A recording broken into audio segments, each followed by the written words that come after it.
প্রবাসে কি করছিল বলতে, আমার নামে একটা দালাল ছিল, ওনার মাধ্যমে গেছিলাম বাইরের দেশে। তো উনি ওইখানে 5-7টা ছেলের কাছে বিক্রি করে দিছিল।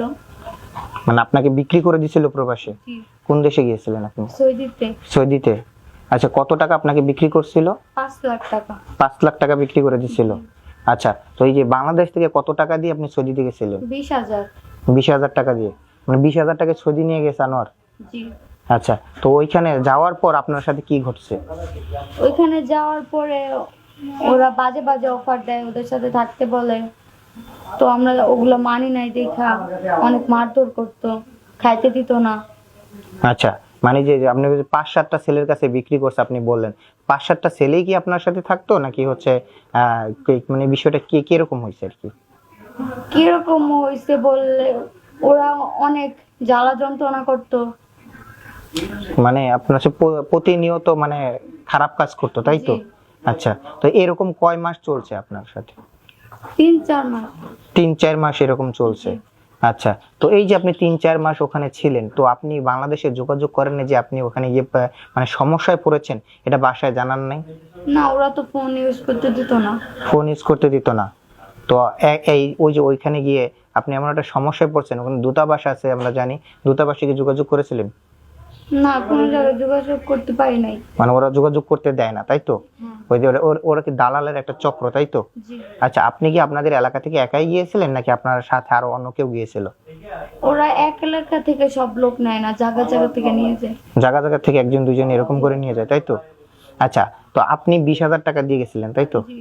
আচ্ছা, এই যে আপনার এই যে যে আনোয়ার দালালের কথা বললেন, এই উনি কি আপনার এলাকারই নাকি হচ্ছে বাহিরের বা অন্য কোথাও? না, ওনারে চিনি না।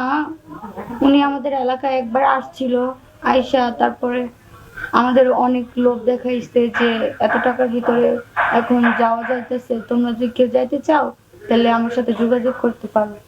তো আমি ভাবলাম আমার বাড়ির সবাই গরিব, এই জন্য আমাদের জায়গা ছিল, জায়গা বিক্রি কইরা তারপরে ওইখানে গেছি। আচ্ছা, পরিবারের হাল ধরার জন্য গেছিলেন। আপনার ভাই নাই? ভাই, বড় ভাই বা না, কেউই নেই? আপনার বাবা আছে না? বাবা আছে, অসুস্থ। অসুস্থ। তো মোটামুটি পরিবারের হাল ধরার জন্য আপনি নিজ দেশ ছেড়ে প্রবাসে পাড়ি জমিয়েছিলেন, তাই তো? জি। কিন্তু সেখানে গিয়ে তো আপনার উপরে এরকম অমানবিক কিছু ঘটনা ঘটে গিয়েছে, তাই তো?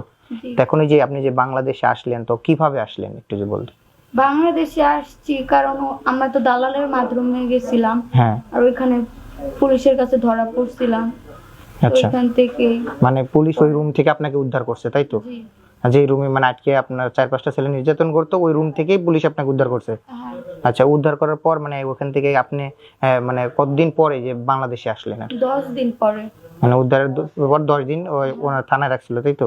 জি। তার সবকিছু কাগজপাতি ঠিকঠাক করে দিয়ে আবার দেশে পাঠাইছে, তাই তো? জি। আচ্ছা, তো এই যে এখন এই যে হসপিটালে আছেন, এখন এই ভর্তি কেন, হসপিটাল ভর্তি কেন? ভর্তি কেন? ওইখানে তো ঠিক মতো খাওয়া দাওয়া করি নাই, খাবার দেয় নাই, এই জন্য অনেক অসুস্থ হয়ে পড়ছি। আচ্ছা, এই জন্য মনে হয় এখন হাসপাতাল আছেন, তাই তো? জি। আচ্ছা, আপনার